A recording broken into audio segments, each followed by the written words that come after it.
welcome to the Minnesota Biochar November Char Talk featuring Tristan Springer of Carbon Pilot. I want to welcome you here today.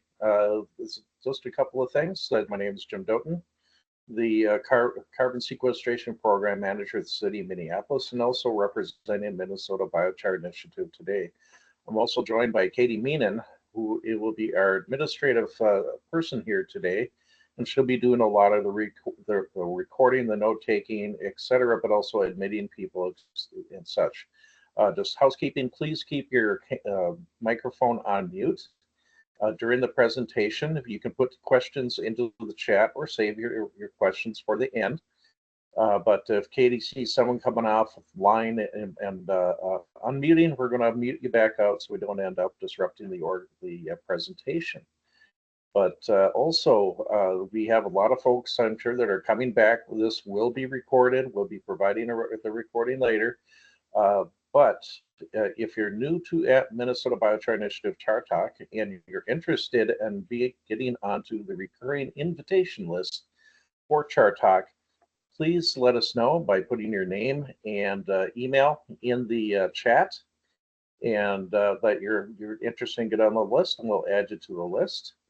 Also, if you just want to say hi to folks here, because we usually have a good international presence, please go ahead and put your name and organization in the chat and say hi, so that everybody can figure it out and everyone can help build their networks.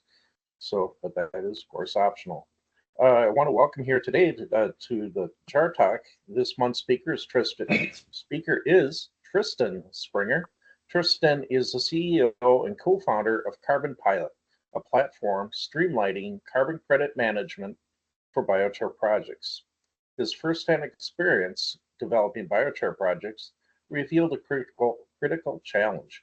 While carbon credits are essential for project viability, the certification process was prohibitively complex and costly.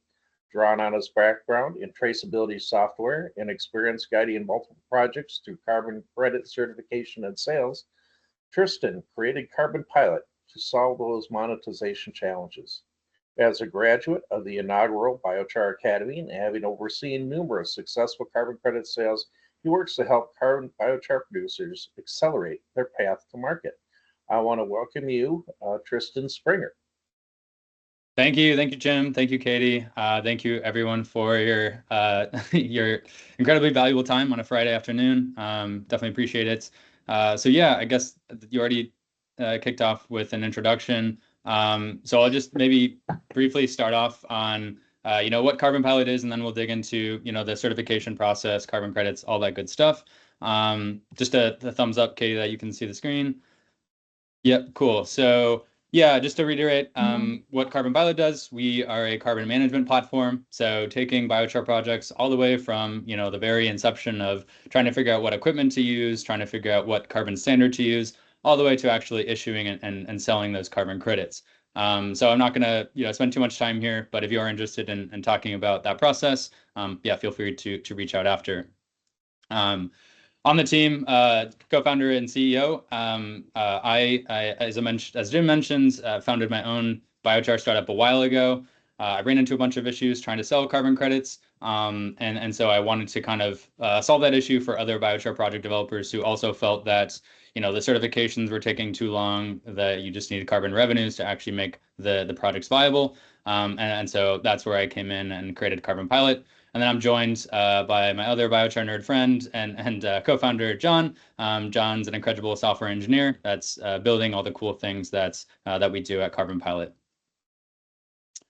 So just to get in a couple of case studies here before the main bulk of the presentation, one of our customers, Biochar, they're producing mobile biochar equipment, and so as we see a ramp up of mobile biochar production systems being needed to meet the biomass where it's at, we've been helping Biochar, sell their carbon credits with Huro Earth, and so they're using our software to measure, report, and verify their projects.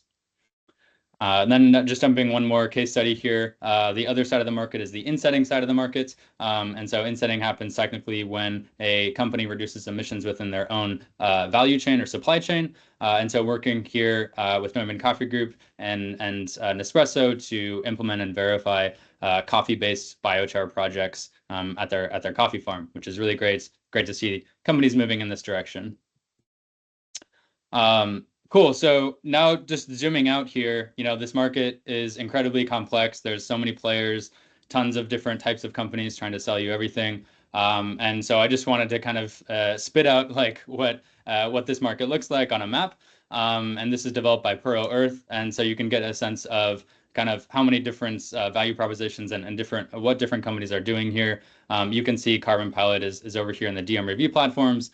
But you'll see everything from suppliers to buyers. And so navigating this market, this is just to say navigating this market can be complex. And so having sort of third parties or partners does often help kind of reduce complexity and move projects along. So digging in here, what does the actual certification process look like? How do you take a ton of biochar and actually generate a carbon credit? So really it starts from the biochar producer, the supplier over there on the left. They're the ones that are really owning these carbon credits from the very start.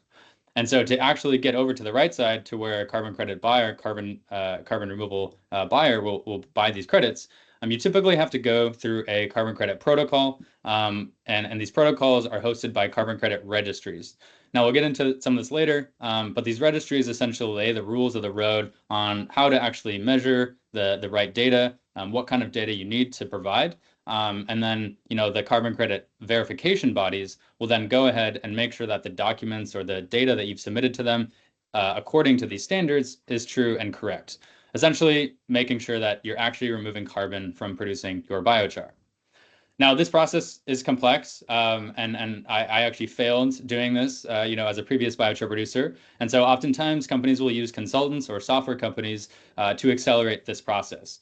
And so below there, the consultants and the software companies are there as supporting services. So you might see companies helping with project design documentation.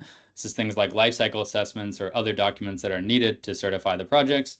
There's measurement, reporting, and verification. How do you take a ton of biomass from location A, process it in location B, and then apply it in location C, and really automating all the data collection from that process. There's insurance companies that will instill some trust in these carbon credits. And finally, there's carbon credit marketplaces, which help facilitate, obviously, the sale of these carbon credits. So this is the general ecosystem. Of course, there's tons of variations. There's often a biochar project developer that's separate from the actual biochar producer, who's also going to help facilitate this process from left to right here. Now zooming in, so we have a general understanding of like the landscape, but how, like, what is the actual process? What do you actually have to do? And again, this is pretty high level. So some of you will say this is all review. Some of you will probably say this is too detailed. But in general, the process is really understanding the feasibility of the project. You don't want to get too far, with a biochar project without actually knowing if the project is eligible to sell carbon removal credits. And so really up front, you're going to want to understand your techno-economic assessment, which is really what are your costs and what are your revenues going to be, or what are they estimated to be, so that you can prove that carbon credits are actually needed to start and fund the projects. That's what's referred to as additional. The project is additional if it requires carbon credits to fund the project. And that is a requirement to get carbon credits. The other items such as site selection, feedstock selection, critically important to de-risking a project. If you have biomass that's non-consistent or coming from thousands of miles away, that might ruin your project and not allow it to be eligible at the beginning. Separately, silent killers, things like permitting, will also kind of slow down projects, but they're probably not as important as the additionality and feedstock that you're going to have to select. So yeah, once you have eligibility, your project is good to go. Then you can find what are your actual partners that you're going to use. So these are things like equipment. So what kind of equipment are you going to select? What standard are you going to select? Are you going to use an MRV provider? Or are you going to do your own internal data collection? Are you going to use a consultant for your LCA? Or are you going to do that internally? And so the second part is really solidifying all the third parties that you may or may not be working with so that you can make a high quality proposal when you're ready to sell these credits. Next is the documentation process. This is often the longest part of the process, really getting set your life cycle assessments, otherwise known as the LCA, your additionality documents, which I referred to earlier, engaging with stakeholders on the ground. So most carbon credit protocols require you to get local buy-in, making sure that they're okay with your biochar project actually happening, and then making sure that the biomass that you're sourcing is actually sustainable. Things like wood are highly scrutinized today, and so you're going to have to make sure that wood is FSC certified, or there's some other program that is allowing you to use the residues from these forests. Finally, once you've actually implemented the project, you've got all your documents together, you're producing biochar, you're really going to have to monitor the every step of the process from where you're getting the biomass to where you're producing the biochar, all the way to where that biochar is being used at the end of the day. And this part is also critical to instilling the trust in the process. And finally, once you have all those pieces together, you can go after the verification. After you have 3 months of production data, typically is when you'll go out and get the project verified under a carbon credit standard or protocol.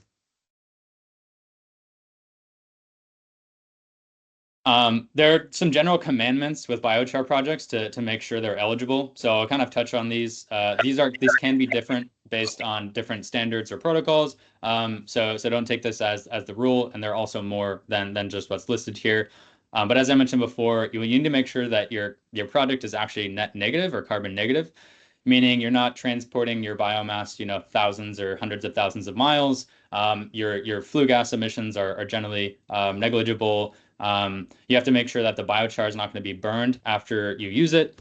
So you can't use biochar as biocoal, for example. That will not be eligible to sell carbon credits. There's also characteristics in which the biochar has to meet, such as a low molar H/C ratio, essentially meaning the biochar is high quality. It's going to be have high permanence in the soil, and it's not going to degrade over time. And so the HC ratio in biochar is an indicator of how permanent the biochar is. And so you're aiming for a low H/C ratio. Other standards have actually a lower threshold, a 0.4 threshold. So this is one that depends on the standard. The next one, which is also fairly dependable on the standard, is biomass is considered a waste product.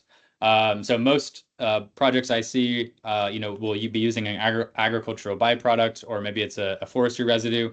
There are, Pro Earth, for example, does accept purpose-grown feedstocks, where you're purposely growing feedstock for biochar production.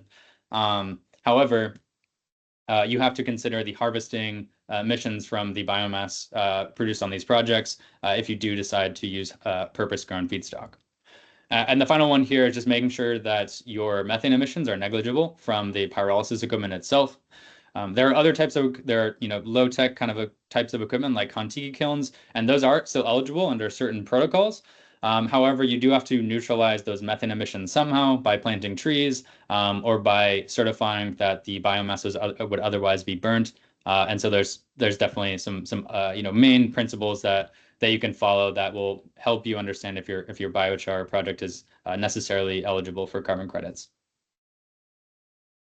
A next major thing is selecting your registry. So what standard are you going to actually use that will certify your biochar to sell carbon credits? Some of the major decision points here are things like how many carbon credits am I going to get for 1 ton of biochar?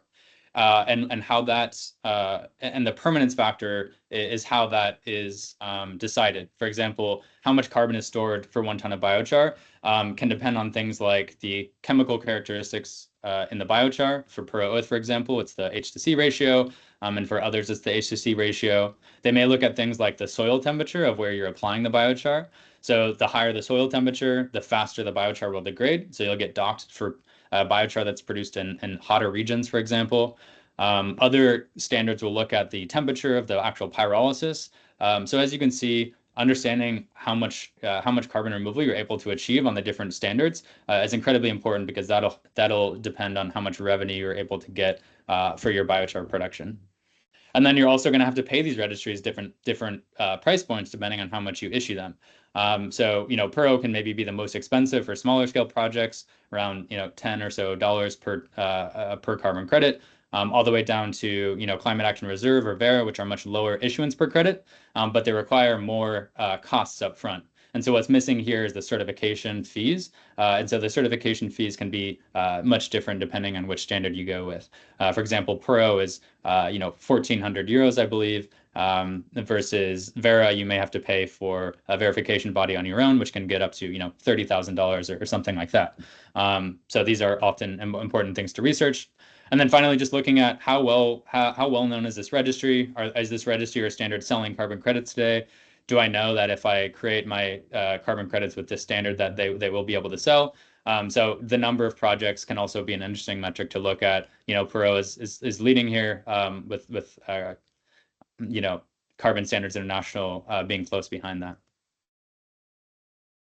The next major decision point, or one of the major decision points, is what kind of equipment will you be using?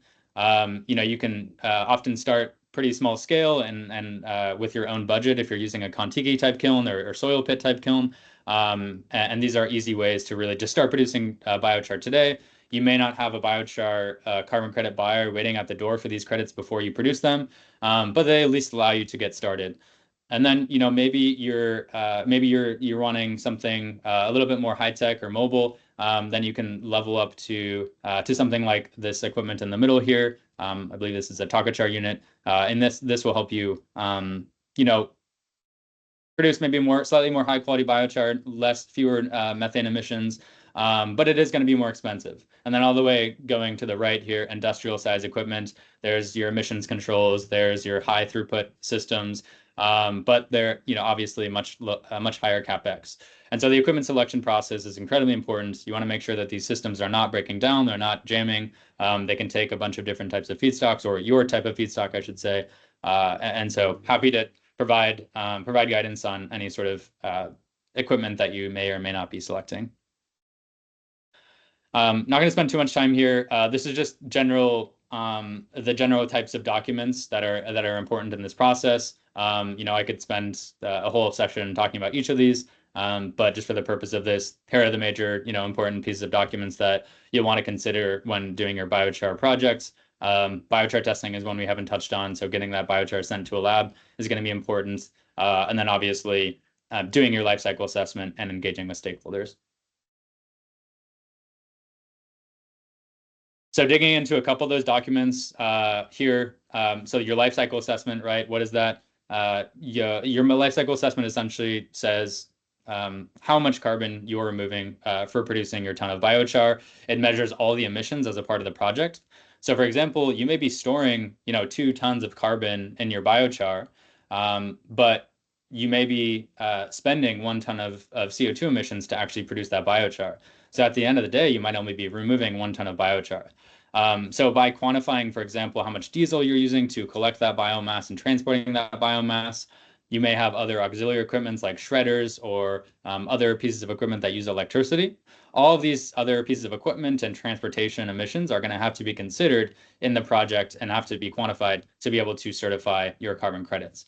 So this is a screenshot from our application where we do some LCAs to be able to get down to that batch level, carbon removal potential for every single, ton of biochar that's going through your system. Another really important piece of document, as I've been saying, is the techno-economic assessment. Really, this is just assessing the financial viability of your project, looking at things, where your costs are coming from, where you're spending money, and then where you're actually generating revenue. For the most part, this will be carbon credits and biochar. You often see also projects selling energy or other co-products like wood vinegar. So there are other ways to kind of add revenue here, but for the most part, your biochar and your carbon credits are going to be the majority of your revenue. And this is all fake data, so don't really, I guess, take this and run away with it. But the things that the carbon credit auditors or registries are looking for are that you do need carbon credits to make this project viable and to make this project profitable. So they'll be looking at your NPV and your IRR, which are indicators of the financial viability of the project. So having a financial model is helpful also for getting buyers involved as well as the auditors. So it's a document that's extremely helpful in the sales process. I'll just briefly touch on MRV. Again, this could be a whole other session, but there are many different ways that companies are collecting this data today. if it's a small scale project and there's not a lot of, I guess, high tech equipment involved, you might need to use a pen and paper to document things such as how much biochar you're producing, how much biochar was delivered to your site. So pen and paper can be used, maybe not the most scalable option, but, registries and auditors do accept that to a certain extent.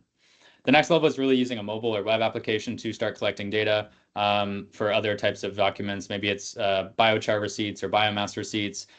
Maybe it's taking photos of your biochar production. And then the final, most high tech, I guess, automated way of doing things is via the IoT system. So collecting data directly from hardware and connecting to systems that way. Or maybe it's collecting data directly from your accounting system so that everything is automated.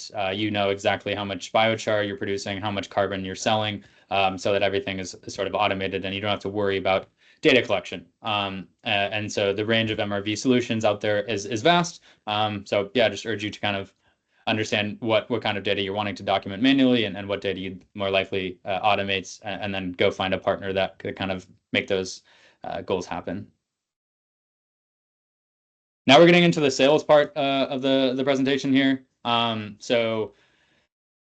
Luckily, the biochar markets and the carbon removal credit market has been scaling rapidly. I believe it's around 500% compound annual growth rate over the last few years. So this is about $2.5 billion for carbon credit sales for biochar. I got started maybe around here when there was almost nothing. So it's just been really incredible to see the growth in this industry. And then you'll see here that only 3.6% of these purchases have actually been delivered, meaning the companies that have purchased these credits have often purchased them ahead of when they were actually created. So the biochar has not actually been produced, it's not actually been applied. They're just signaling demand in this market. And this means that there are room for more players, for more supply to come online to sort of meet the demand of this market. It's slightly, I won't go into there, but yeah, so the general price for the carbon credits is about 147 based on recent data. I would say this is maybe slightly in the higher direction of what's the actual reality, because a lot of buyers will not actually disclose what prices they're paying. But in general, you can expect, $125 to $160. But this will depend on the type of credit you're selling. Is it high tech, equipment? Is it lower tech equipment? And then the time period of what you're selling. For example, if you want to generate revenue right away before you even have sold or produced any biochar, you're going to have to pre-sell your credits. And that means you're going to have to sell them at a discount than the credits that are actually already on the market.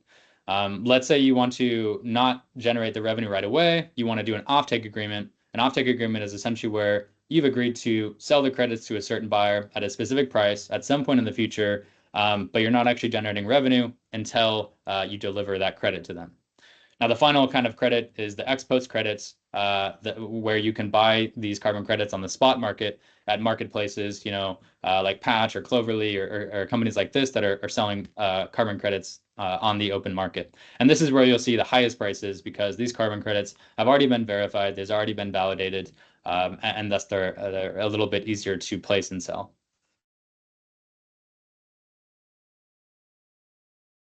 What do we see for general pricing for 1 ton of biochar, or I guess I should say the general revenues for these projects? Again, this is a high, very much an estimation, and please do not, I guess, take this as proof or as proof or evidence. But in the global north, we'll generally see higher prices for the physical biochar itself.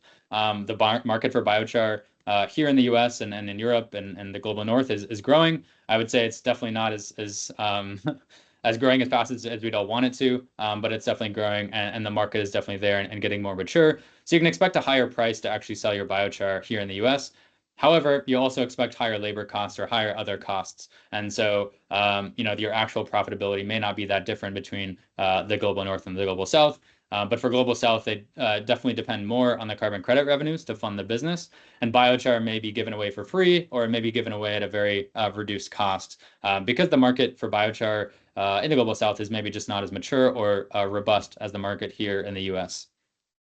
Both of these markets, however, for biochar are definitely growing, and as pilots and sort of the proof on the ground is getting seen. I talked a little bit about this at the beginning. So insetting versus offsetting. Biochar producers do have a couple options on where to sell their carbon removal credits. So let's take an example of a coffee husk biochar project, right? Let's say it's removing 1,000 tons of CO2 per year. This company can sell their carbon credits to an existing offset buyer like Microsoft. Microsoft is probably the largest buyer of carbon removal credits today. And that's a simple transaction, right? They want to buy 500 tons of CO2 removal so they can, address their overall beyond value chain emissions. So they will buy 500 credits from you. Now, if you want to say, let's say this coffee farmer is actually, let's say a coffee trader here is wanting to reduce their scope 3 emissions.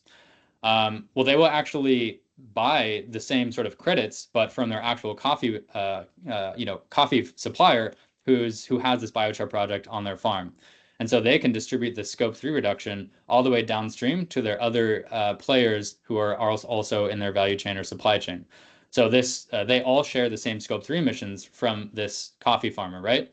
And so this coffee trader can remove 500 tons of CO2 from their scope 3. Then the CPGs, let's say it's Nestle or Unilever, they can also share that scope 3 reduction. And finally, Walmart, Target, and other companies who are also buying that coffee can also share in that same reduction. So as you can see, the insetting market or the insetting scheme does have ways to add value to multiple different entities and can often also share the funding of these projects if you start it from the very beginning by approaching these traders or these CPGs to say, hey, let's reduce your scope 3. This market is definitely less robust than the offsetting market today for biochar, but definitely something that's growing. Another great thing about insetting or biochar projects in general are that they have a lot of co-benefits. So you may be only be able to sell the carbon removal credits today on the voluntary carbon market. However, there are often really rich co-benefits that can be quantified and potentially sold as insets or sold as other credits. So for example, if you're taking something like a coffee or cocoa husk and converting into biochar, you're now eliminating some of those methane emissions that would have happened if that biomass just rotted otherwise. And then you're also storing that carbon in the biochar. And so that's the carbon removal, and the avoided methane emissions can be landfill avoidance or landfill reduction emissions. Now, you also could potentially reduce your fertilizer emissions. So let's say a biochar, supplier, you apply biochar and you're reducing your fertilizer by 25, 30%. That's a reduction in carbon for every chocolate bar that's created. And these can also be bundled and sold in addition to the biochar carbon credit to reduce the overall cost per credit. So to I guess reiterate that, a biochar carbon credit may be selling for $150 versus a landfill or fertilizer reduction credit, which may be sell for $20 to $60. So by blending these into a portfolio, you can reduce the overall cost for these credits if you go the insetting route, where the standards are, I guess, more internally verified or verified based on general GHG accounting protocols.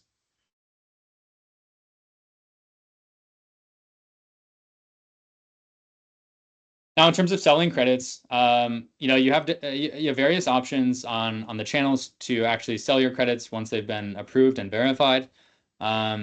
These range from direct sales. So the most common way to sell credits that we see today is that a larger buyer, such as Microsoft or Stripe or Frontier, will then go directly to the project developer and say, hey, I want to see all your data. I want to look at all of your production data. I want to look at everything. These are the smartest buyers, the biggest buyers in the market that are just getting more and more involved in the due diligence and buying process.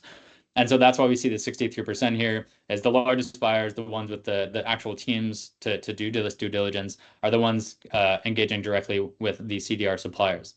So as a CDR supplier, you definitely want to have your documents ready. You definitely want to know exactly how these buyers are wanting to receive data and be able to share all that with them effectively. The next most common and I guess most growing way is through a marketplace. So there are plenty of marketplaces out there that will host and sell your credits today. They will take a commission for the sale, but oftentimes it can expand your reach and potentially get you in the eyes or in the pipeline of buyers that are maybe just on the fringe or maybe don't have entire teams to do the due diligence on these credits. And then that's often a successful way to sell credits as well. There are, obviously consultants or third-party trading desks or other ways to sell credits. There are large buyer groups, for example, that will go and do diligence and have RFPs of their own to sell their credits, and those will be used in this case. So that's the general, the general channels to sell your credits. Obviously, this doesn't touch on all of them that are there. It doesn't really talk about insetting, for example, that I mentioned before. And now, how do these buyers actually evaluate the value of these carbon credits, or the validity or the quality of these credits? Basically, what Shell and BCG say, and what a lot of the market says, is that you want to have really robust MRV or data collection practices to be able to prove that what you're actually doing is true and correct. They don't want to be caught, for example, greenwashing. They want to make sure that what they're buying is legitimate. So that's the major characteristic that we'll see often from buyers. And then the next thing, obviously, is price. Price is just always going to be important. If there's a $200 biochar credit made on the same equipment as, or in the same similar process as one that's $150, they may go with a $150 credit. Finally, permanence is somewhat important. So how long would this biochar be in the ground? Most carbon credit standards today say that biochar will be in the ground for 100 years. However, there are new protocols such as the isometric protocol, which extend that to 1,000 years, given the correct or given robust proof that it will last that long on the biochar test itself. Other things like co-benefits and leakage factors are definitely important. Can go on about these, but co-benefits are making sure that there's good stakeholder engagement. There may be other fertilizer reduction benefits or other benefits to the community that may not just come out in a carbon credit report. And so tracking these co-benefits like jobs created are also really important for the general buy-in of the buyers. Because at the end of the day, they're doing it both to meet their climate goals, but they also want a good case study out of it. They want to show what they're doing. They want to be able to talk about the value of the project. And so I think I'm missing a big, gap that I see in the industry is really just marketability of a lot of these product developers and having, good sort of case study abilities to should be able to share to the buyers. I believe that's the majority of the presentation. Again, I rushed through that. There was a ton of content there, so I could go on about each one of those points for a while. But if you are interested in accessing any of the free tools that we offer, we do offer a number of helpful things for the ecosystem. So things like, hey, I know I have a biochar test. I need to know, how much carbon credit revenue I could be up for. You can use our carbon credit calculator on our homepage. There's also a cost calculator there that can be used. Transparently, it does need to be updated based on some of the new registries, but nonetheless, a good starting point. There's also some carbon removal industry reporting that we can provide. I do recommend also accessing cdr.fyi if you haven't already to access some of the data in the market. We also have a biochar marketplace, so if you're simply just looking to sell your biochar or find biochars out there that are available, feel free to reach out for that. And then finally, the most recent one that has been extremely, we've gotten a lot of interest for is the equipment registry. So essentially just a list of different pyrolysis or gasification equipments that are out there, because this can, has such a critical part of the process. And so it's definitely in beta sort of starting mode, but if you are interested in accessing that, definitely reach out. It can give you access to that.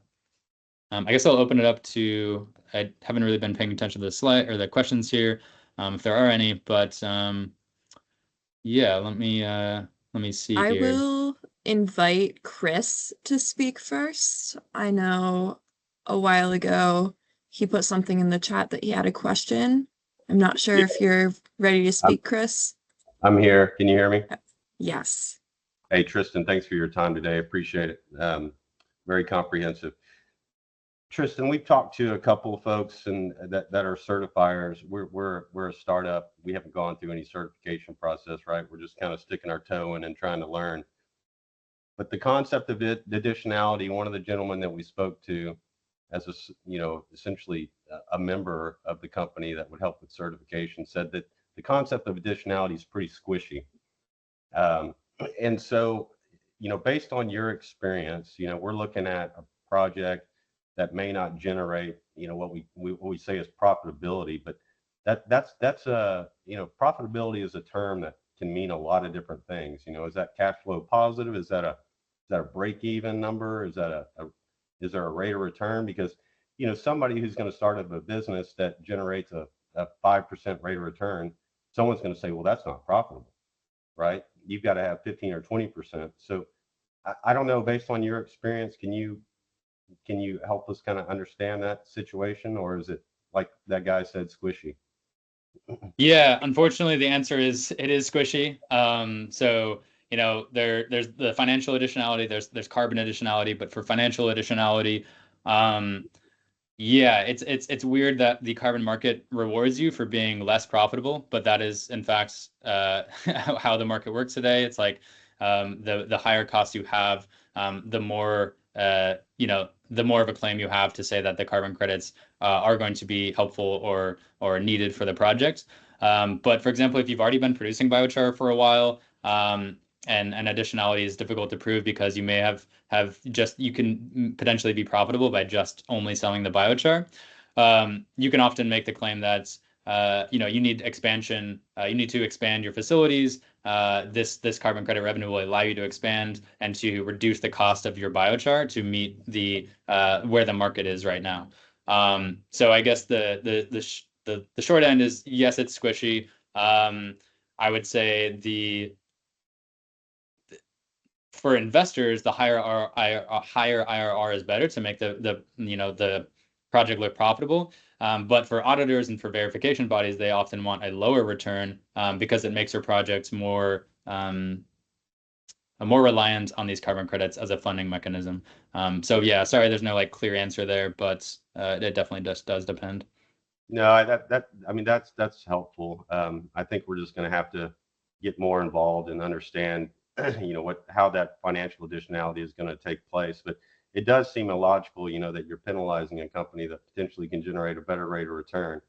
And, depending on what the product is you're creating, you could actually be sequestering more CO2 or eliminating methane than the next guy who can't make any money. So hopefully logic prevails in this situation in the future.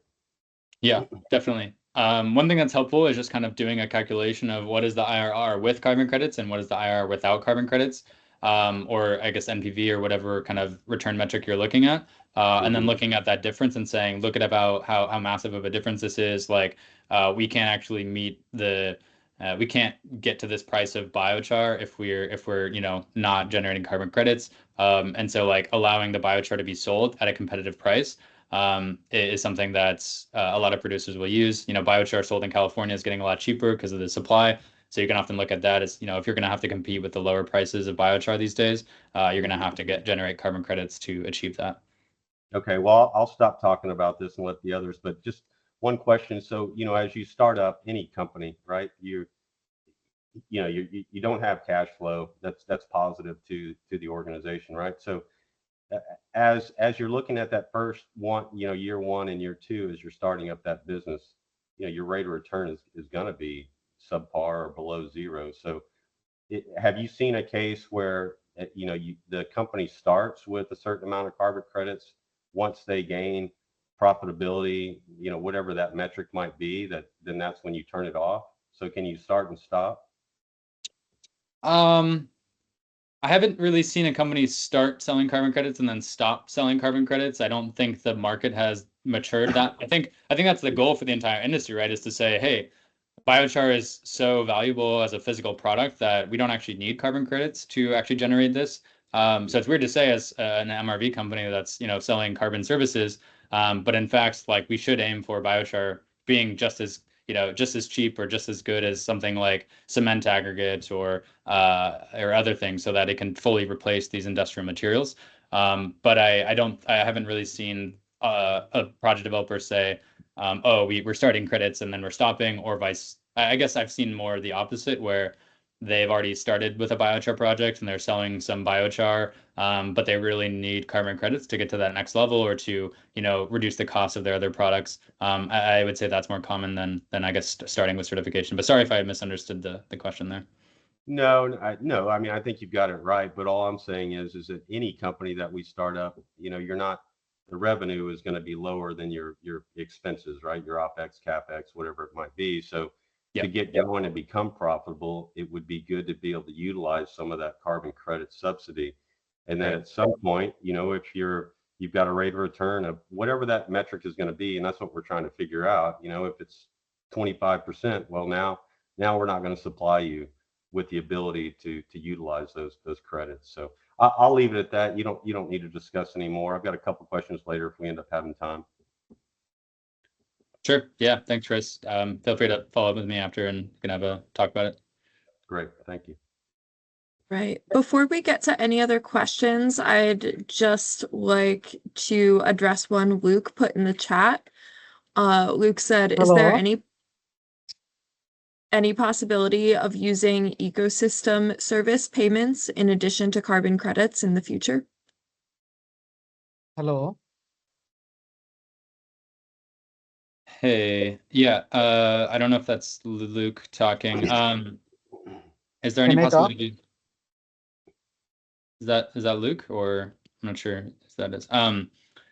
Ecosystem service payments in addition to the carbon credits in the future. I guess I'm not sure exactly what is defined or is like meant by ecosystem service payments.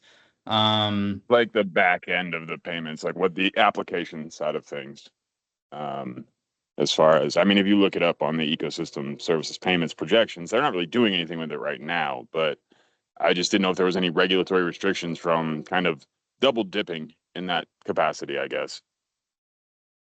So paying, I guess, like dig into that. So like paying on the back end, you like paying for the physical biochar or paying for These are for the ecosystem service payments, but we can get into this offline. I actually thought there would be some regulatory oversight on that already. They're trying to implement them, but yeah, not super important for this particular call, I guess. I just didn't know if there was any sort of dialogue about that in the industry. So, and it doesn't sound like there is. There probably is. There probably is. I'm probably just not. Yeah, I'm probably misunderstanding here, so I apologize about that. But yeah, no, I'm not sure. Okay, thank you. Yeah, I'm seeing something from Karsten Turner in the chat. I don't know if you are seeing that on your end, but Karsten is saying double dipping on ecosystem services depends on voluntary versus regulatory markets. The regulatory markets are strict and generally don't allow them. And then it looks like we have someone else who is raising their hand, Kathleen Draper.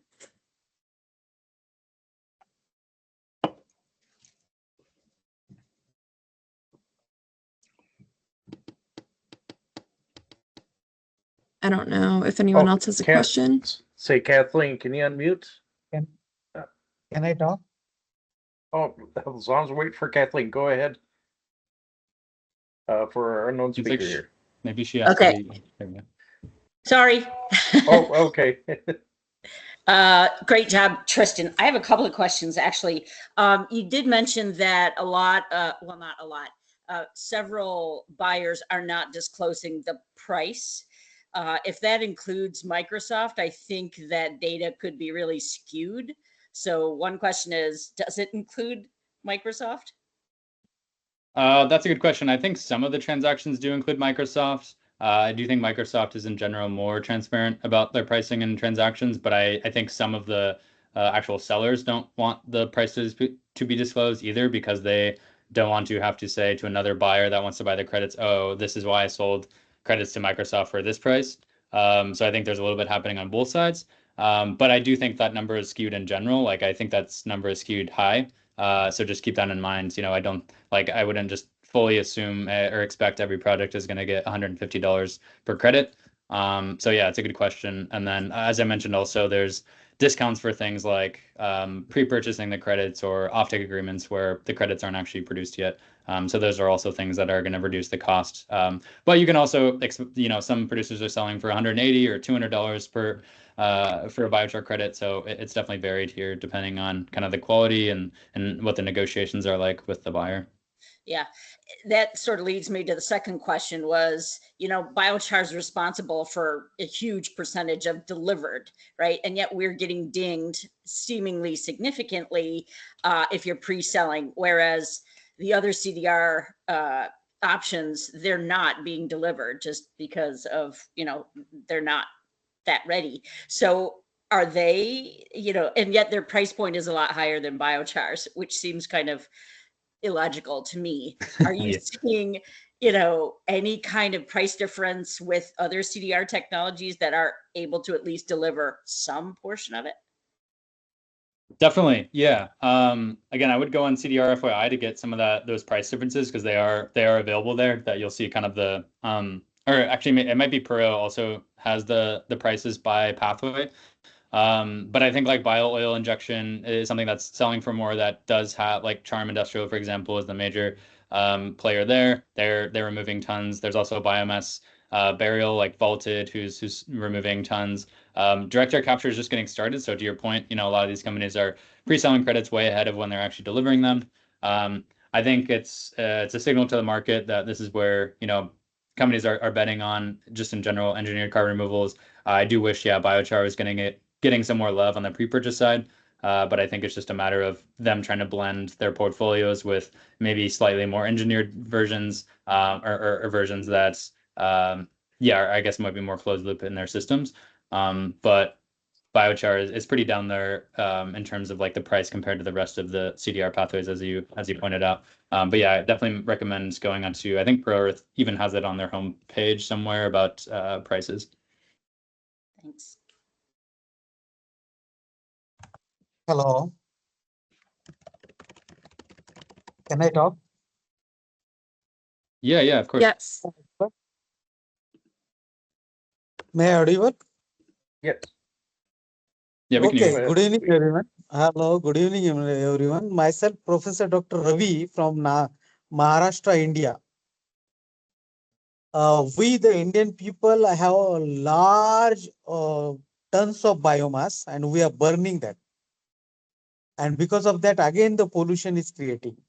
So we have a lot of potential to create the biochar. So for that, I want to start the biochar manufacturing units. Is there any finances available? And with that, you people will get a lot of carbon credit from us. We will share the carbon credit. Yeah, so you're saying, is there any, I guess, financing available upfront before projects have got started, so you can be able to buy the equipment? Is kind of what you're saying.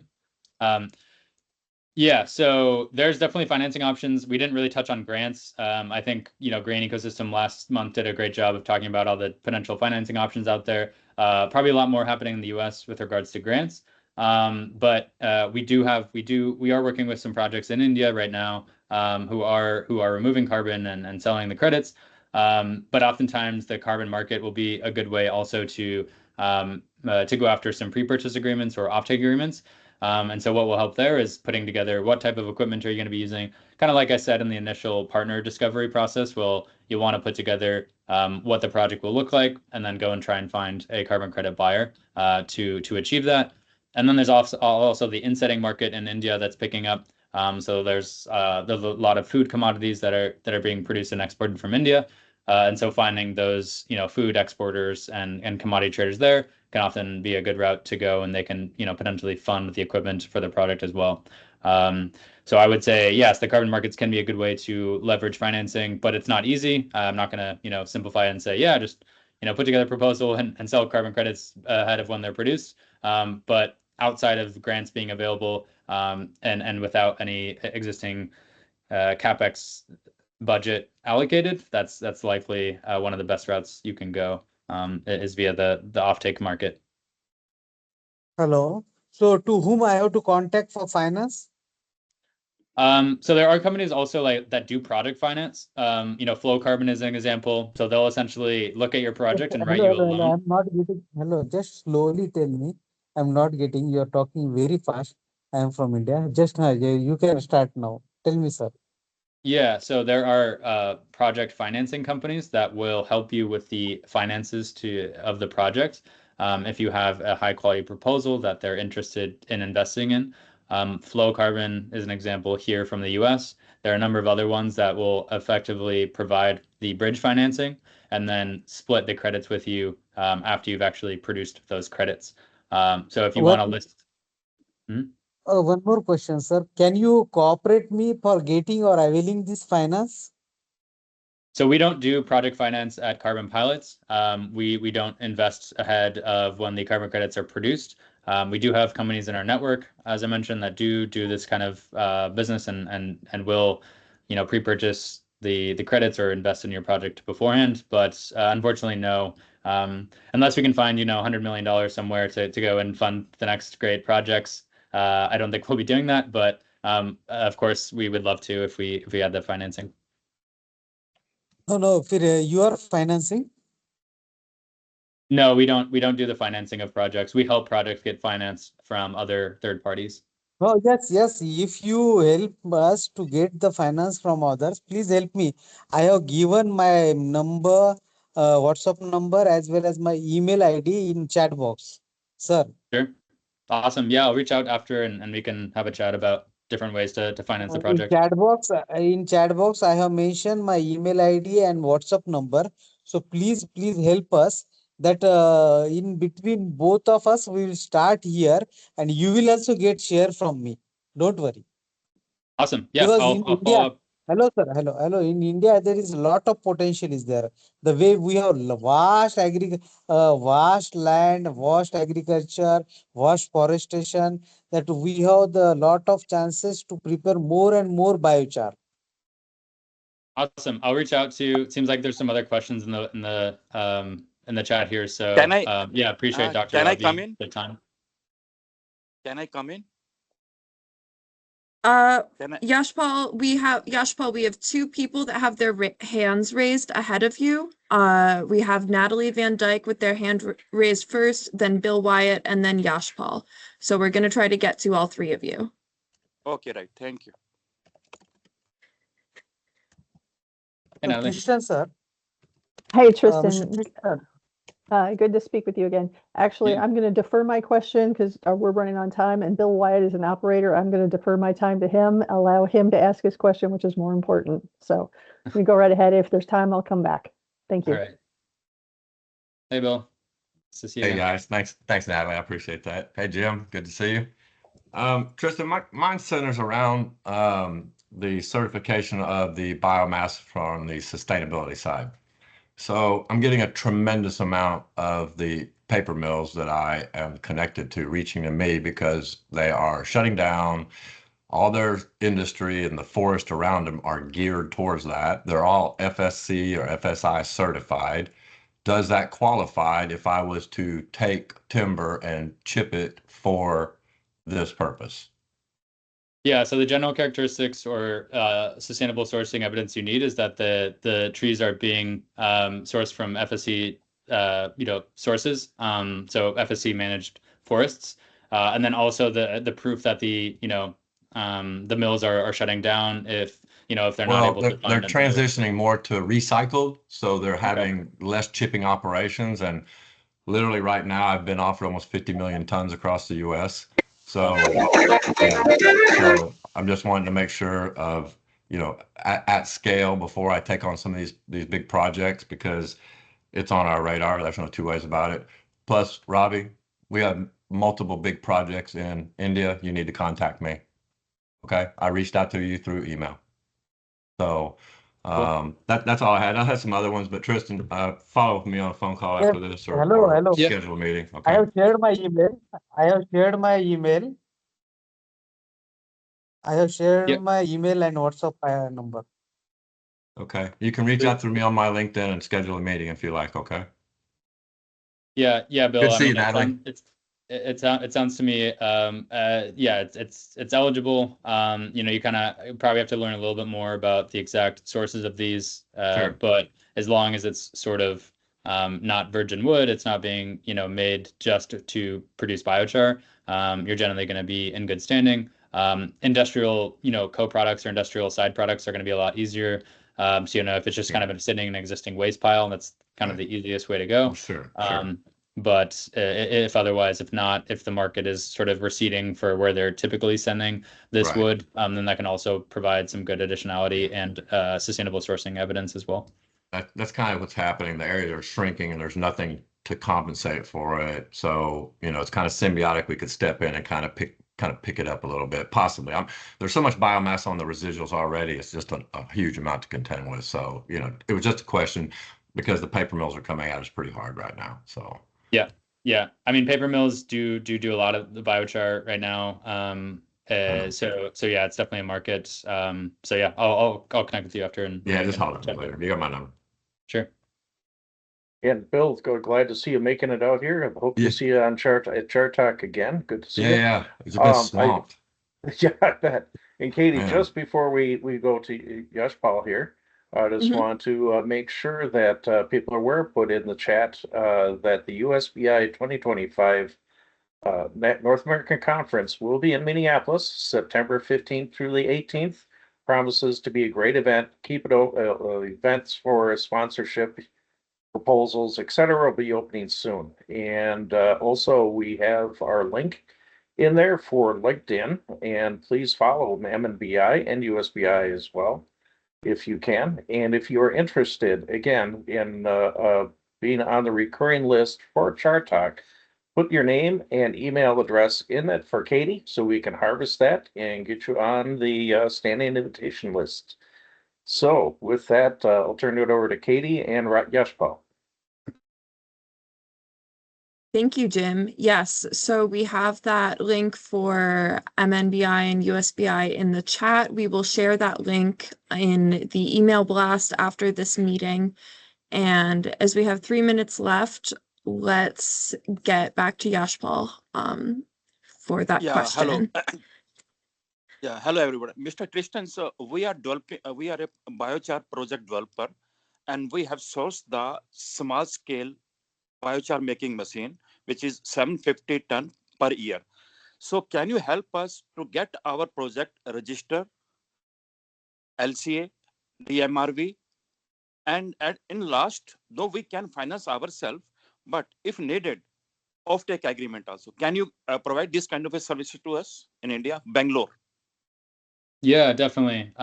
Yeah, that's not meant to be like a promotional thing for Carbon Pilot, but yeah, we do that. We do LCAs, we do measurement, reporting, and verification, and we help companies get certified to sell carbon credits. So, yeah, I believe I have your contact info. So, happy to follow up and kind of give you a more full list of the things that we offer. But cool to see that you're developing a project there. As I mentioned before, lots happening in India and lots of opportunities. So, yeah, thanks for the question. But yeah, we do all those things. Just want to make sure I get to Natalie's question. Thank you for writing that out. In the last couple of minutes here. Yes. So if a company is using more high tech equipment, this is often preferred than lower tech equipment. And so you can often charge a higher price. Typically higher tech or, more industrial systems are associated with better MRV, lower methane emissions. So the biochar that's coming out of those systems is more trustworthy. It may or may not be true, but that's just what the buyers, they're just looking to reduce their risks in any way possible. And so, yeah, I would say pretty safe to bet that for a project that is identical except for the production equipment, the higher tech production equipment will typically win. The only thing to kind of counteract that is some of the co-benefits. So for example, if there's a ton of local jobs, if it's really doing a ton of great things for, agriculture, or maybe it's a concrete project, something like that, where it's sort of a first of its kind, maybe that, will win. But I do think the higher tech equipments are rewarded for their higher CapEx. Yeah, Fabulous, our is high thank you. tech. One sec. Last question. Our is high tech, continuous, fully automated, but our capacity is 750 metric ton feedstock per annum, which produce 250 ton biochar. Will it come under artisanal or will come under industrial? Yeah, it's a good question. So I'd have to probably look more at the equipment type. Certainly more up to the equipment than the amount of biochar being produced. But generally, Pro Earth, for example, which is the major registry for more industrial or high-tech systems, that's going to be at least 500 tons of CO2 removal per year.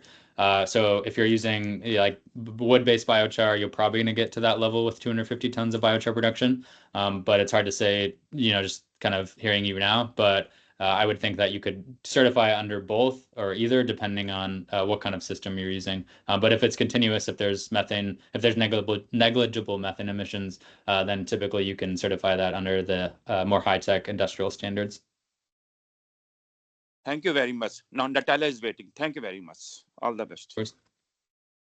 Yeah, well, it looks like we're at time. Thank you all for staying on and asking good questions and staying here with me. I know that was a lot of content. And thank you so much, Katie and Jim, for hosting. Oh, it's fantastic, Thank you. Tristan. Thank you very much for coming on board and doing this. This is a great thing. We'll be getting a recording prepared and out for you all. Again, thank you very much for coming here. Hope to see you again next month for the December Char Talk. I'm just in talks with the proposed presenter here to make sure we have that covered away, and we have another good one coming up in January scheduled. So look forward to it. Tristan, you've added it out of the park, and we really appreciate it. Great things, great connections. Please connect up with us. Follow us on LinkedIn, USBI, and MNBI. And I hope to see you again on Char Talk. Thank you. Great. Thank you all. Goodbye, everyone. Thank you for coming. Have a good weekend. Thank you. Bye bye. Very nice information. Very good. Keep it up. Thanks, Dr. Ravi. Thank you.